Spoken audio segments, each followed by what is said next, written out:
Hello students, I am your maths teacher Vivek Yadav and you are watching a beautiful Sa channel with me, and today we are going to solve exercise 2.2 in mathematics for class 11.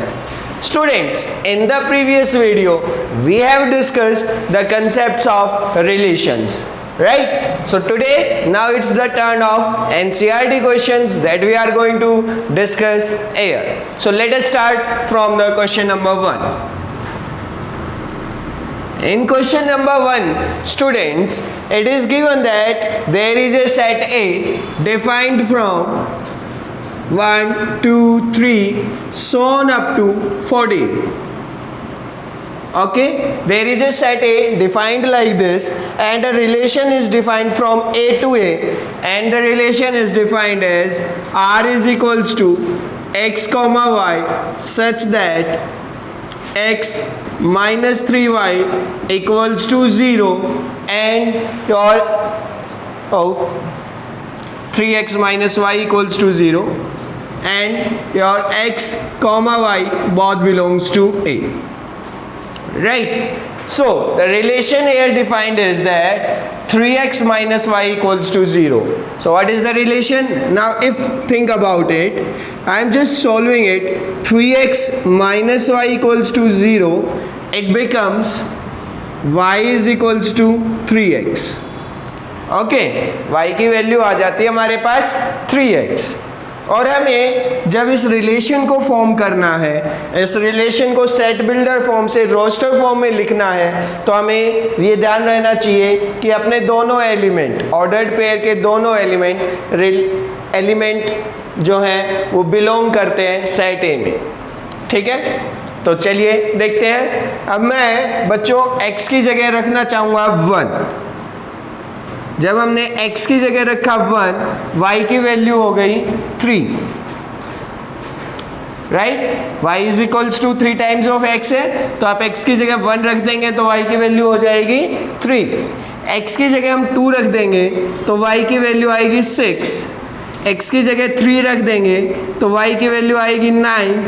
x की जगह 4 रखेंगे तो y की value आएगी 12, and अगर मैं x की जगह 5 रखूं तो y की वैल्यू आएगी 15. बट रुकिए, यहाँ पर क्यों रुकना है? क्योंकि हमें ये कहा गया है कि x और y जो है वो a से बिलोंग करते हैं और a अपना 14 तक गिवन है. ठीक है, लेकिन जब हम x की जगह 5 रख रहे हैं तो y की वैल्यू 15 हो रही है, and now 15 clearly does not belong to this set. So what we have to do? We have just not to include this element. हमारे पास जो रिलेशन डिफाइन हुआ है वो ये हो गया 1 3 2 6 3 9 4 12. आगे बच्चों इस क्वेश्चन में कहा गया है कि write down its domain, codomain and range. Okay, तो कल के वीडियो में जो अपना प्रीवियस वीडियो था, इसमें मैंने आप लोगों को डोमेन, कोडोमेन और रेंज के बारे में बहुत ही अच्छे से एक्सप्लेन किया था. चलिए बात करते हैं डोमेन के बारे में. तो domain is the set of pre images, right.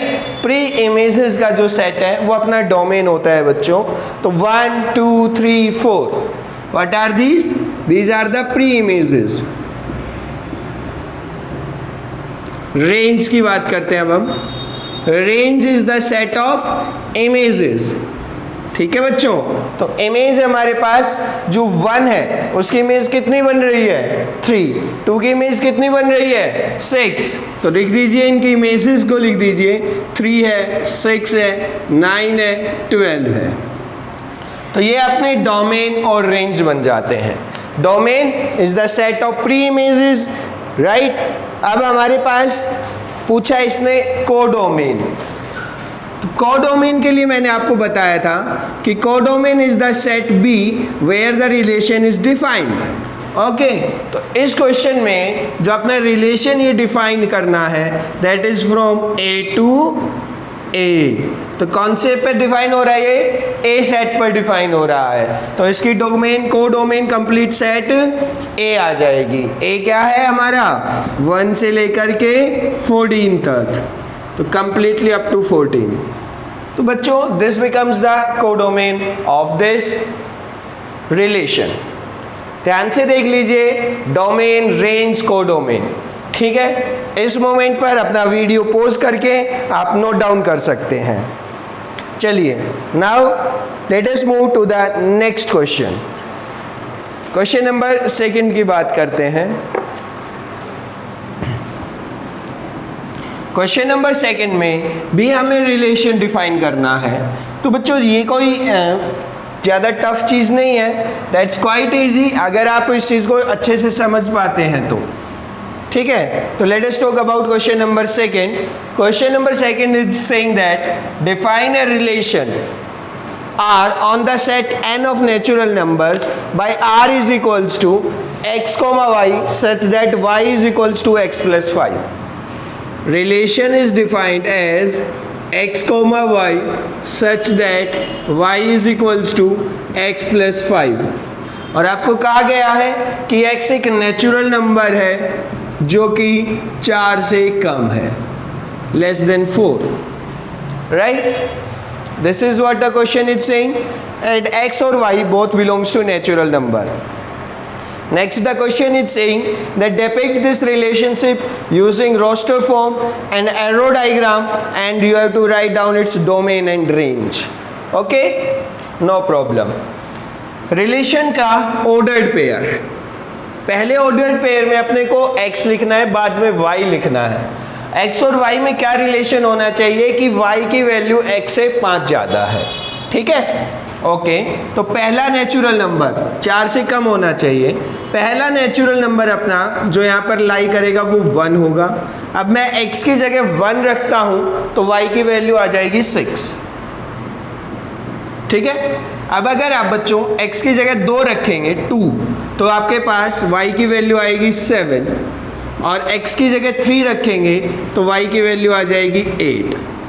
4 से ज़्यादा हमें वैल्यू नहीं रखनी है क्योंकि x लेस देन 4 है। ठीक है, तो 3 से ज़्यादा वैल्यूज अपन यहाँ पर पुट नहीं करने वाले हैं। So this is the relation in the roster form. Next you are saying that you are told to mention it using an arrow diagram. Okay, no problem. This is our set of natural numbers. This is our set of natural numbers. Relation natural number से natural number पे defined है। Natural numbers हमारे पास बहुत सारे हो सकते हैं, ठीक है, इन्फिनिटी तक। हमारे पास इधर भी नेचुरल नंबर्स बहुत सारे हो सकते हैं इन्फिनिटी तक। ठीक है, अब हम देख रहे हैं कि हमारा जो 1 है इसका रिलेशन आया 6 से, तो 1 को रिलेट कर दीजिए 6 से। 2 का रिलेशन आया बच्चों 7 से, और 3 का रिलेशन आया 8 से। बस हमारे यही रिलेशन बने थे। अब हमसे इस क्वेश्चन ने कहा है कि डोमेन और रेंज निकालिए। तो डोमेन जब मैं इस रिलेशन की कैलकुलेट करूंगा तो डोमेन हमारे पास सेट ऑफ प्री इमेजेस होती है। Preimages 1 2 3, right them 1 2 3, and range is the set of images, right? तो what is range here? Range is set of images. Images are 6 7 and 8। तो आपके पास बन गया बच्चों 6 7 एंड 8। तो ये बन गए बेटा डोमेन एंड रेंज फंक्शन के। पर्टिकुलर रिलेशन के लिए आपको पहले उस रिलेशन को टेबुलर फॉर्म में लिख लीजिए। जब आप रिलेशन को टेबुलर फॉर्म में लिख लेते हैं तो उसके बाद आपको उस क्वेश्चन की डोमेन और रेंज निकालना बहुत ज़्यादा आसान हो जाता है। तो सबसे पहले फंक्शन जो भी रिलेशन आपको दे रखा है उसको रोस्टर फॉर्म में या टेबुलर फॉर्म में कन्वर्ट कीजिए। उसके बाद जो प्री इमेजेस का सेट है उसको आपने डोमेन बोल दिया, जो इमेजेस का सेट है उसको हम रेंज बोल देते हैं। Now let us move to the next question. You can note down the solution of the second question by pausing the video here only. Now we will move to the question number 3.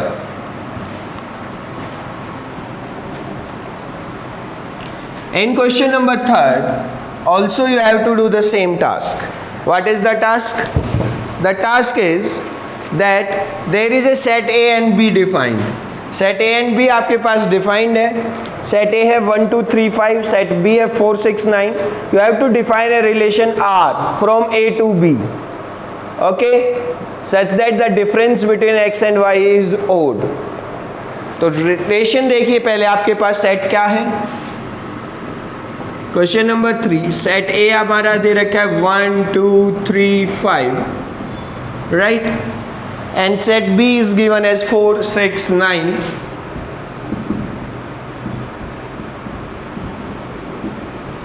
Relation क्या defined है यहाँ पे, x, y such that difference of x and y is odd.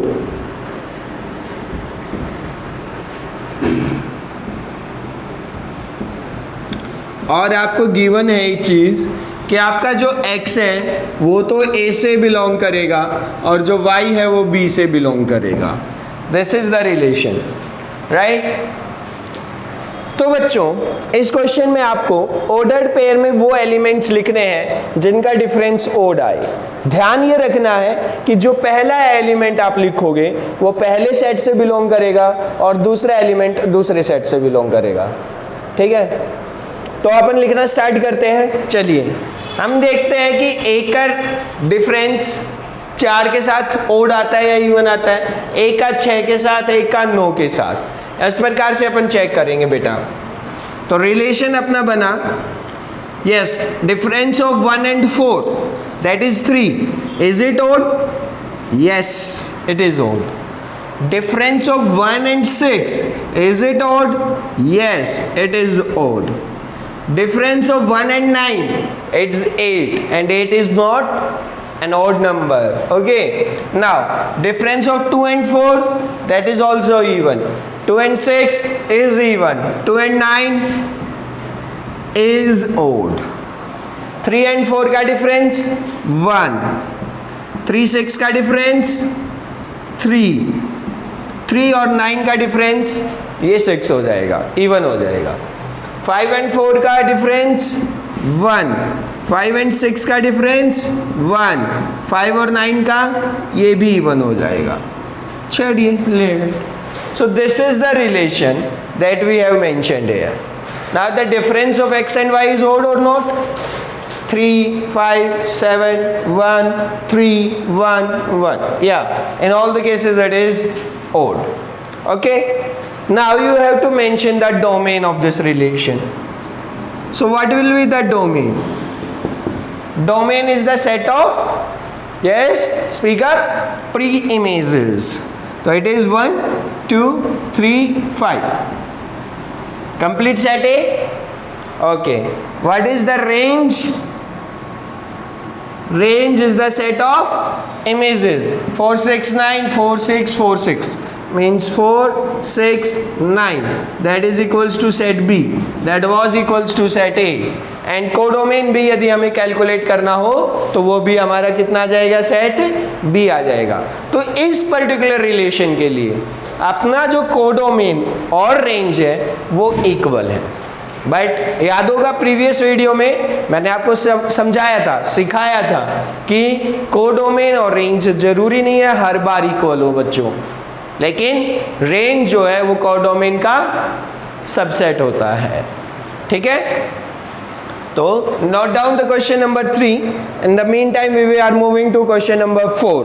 तो pause the video and just note down the solution. So let us see what is question number 4. NCERT exercises are very easy to solve if you just basically understand the main concept. Okay, then it becomes very easy to solve NCERT questions. Figure shows below a relationship between the sets P and Q.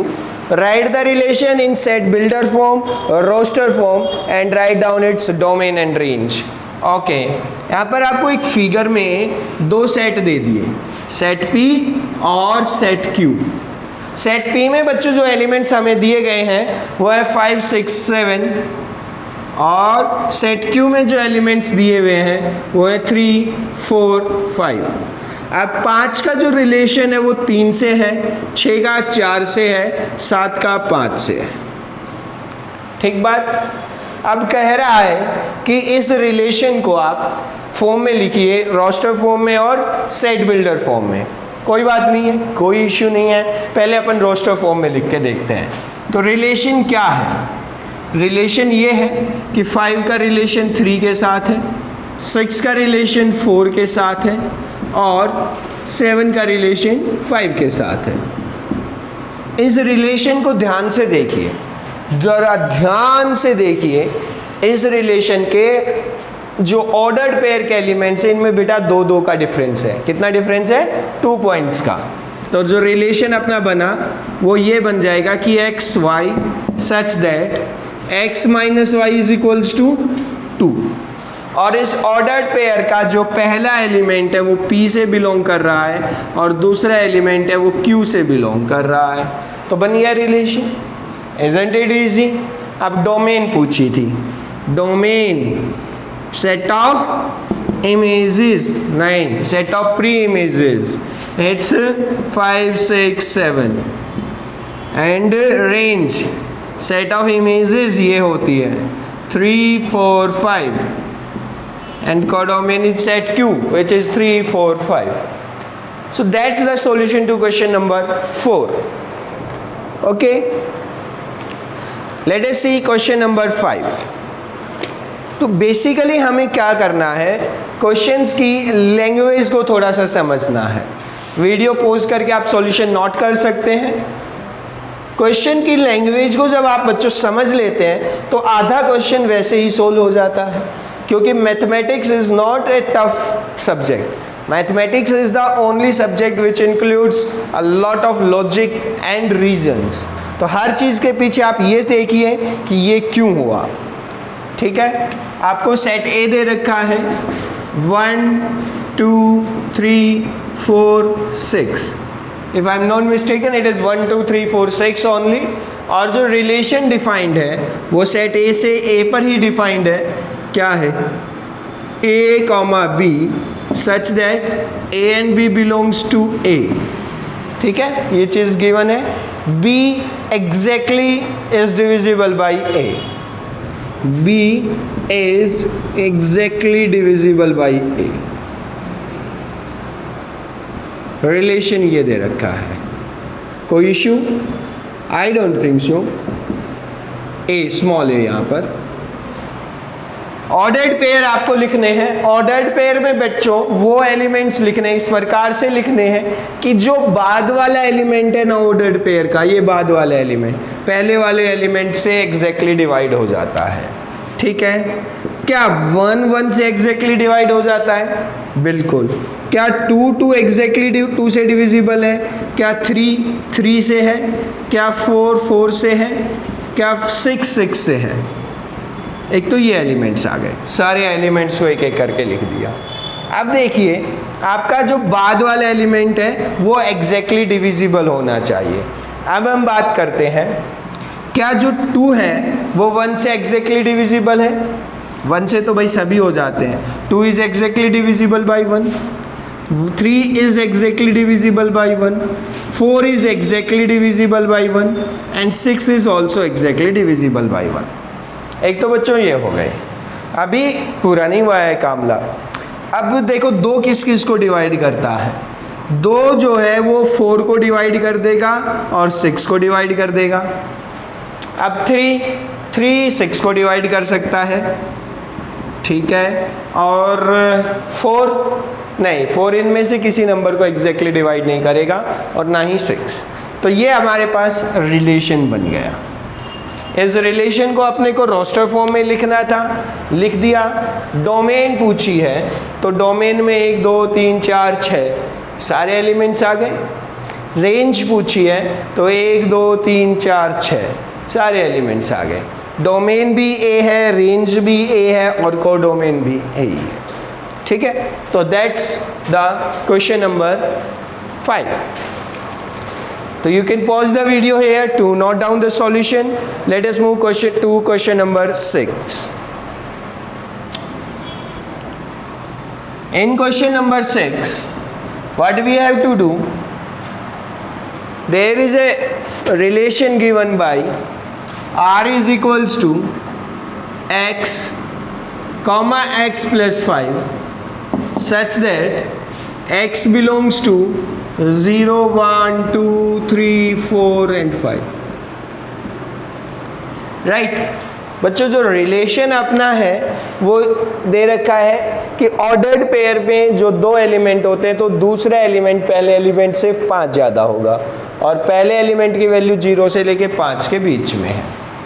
तो मैंने बताया सबसे पहले set को, relation को roster form में लिख लो।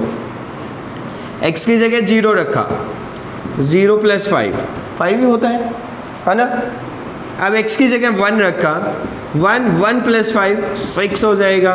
2 रखेंगे तो 7, 3 रखेंगे तो 8, 4 रखेंगे तो 9 और 5 रखेंगे तो 10। ये बच्चों अपना रिलेशन आ गया, ठीक है। हाँ, क्वेश्चन दिमाग में उठ सकता है कि ये जो वैल्यूज़ हैं सर, ये वैल्यूज़ तो इसमें बिलोंग ही नहीं कर रही। क्वेश्चन को ध्यान से देखो, x से बिलोंग करना चाहिए इससे, x + 5 तो भाई कहाँ से बिलोंग करेगा, वो तो 5 ज़्यादा हो गया है ना। तो ठीक है, कोई दिक्कत नहीं है। इस क्वेश्चन में डोमेन एंड रेंज पूछी थी, तो that I leave up to you on your understanding that how you are going to find the domain and range. Okay students, so that was your question number 6. So students, let us move to the next question. Next question number 7. I am just leaving the 2 questions for your reference. आपको अपने आप उन 2 questions को solve करना है। I am moving to question number 8 only. 7th and 9th question आप लोगों को solve करने हैं खुद, और if the problem comes in those questions, watch the previous video and this video once again, and if still you are not able to understand the basic concept, write me down in the comment section. Okay, so let us move to the question number 7. Sorry, question number 8. 7 and 9 are up for you. Let A is xyz, B is 1, 2. Find the number of relations from A to B. A is xyz, B is 1, 2. You have to find the number of relations. तो आ जाइए सबसे basic definition के ऊपर। Relation जा रहे subset of A cross B, याद है? अच्छा जी, अब रिलेशन जब A क्रॉस B के ऊपर सबसेट है तो देखें कितने सबसेट बनेंगे। उसके लिए हमें नंबर ऑफ एलिमेंट्स चाहिए A क्रॉस B में। A में कितने एलिमेंट्स है बेटा, और B में, तो total number of elements in A cross B are 6। तो नंबर ऑफ सबसेट्स कितने बनेंगे, that will indicate number of relations, ठीक है। They are 2 raised to power 6। That's your answer. So students, just try to solve the remaining 2 questions because mathematics is the subject. इसको जितना घसोगे ना, जितना घिसोगे उतना ही बढ़िया अलादीन का चिराग निकल के आएगा, ठीक है। आपके दिमाग के अंदर इतनी कैपेसिटी है तो दिमाग को थोड़ा घिसना स्टार्ट करो। घिसने के लिए कोई साबुन वाबुन की ज़रूरत नहीं है। जो क्वेश्चंस आपके लिए छोड़े गए हैं इन क्वेश्चंस को ट्राई करो और पीछे पड़ जाओ, तब तक पीछे पड़ जाओ कि जब तक आप उनको सोल्व नहीं कर पाते। Definitely time will come, particular time will come जब आपके पास सारे क्वेश्चंस के सॉल्यूशंस होने लग जाएंगे, ठीक है। हिम्मत मत हारिए, क्वेश्चंस के ऊपर प्रैक्टिस करते रहिए और वीडियोस देखते रहिए। चैनल को सब्सक्राइब नहीं किया है, अगर नहीं किया है तो सब्सक्राइब कीजिए, और कोई अगर प्रॉब्लम्स हैं तो कमेंट सेक्शन में अपनी प्रॉब्लम्स और उनके सॉल्यूशंस के लिए मुझे लिखना मत भूलिए। Thank you, stay connected, bye bye.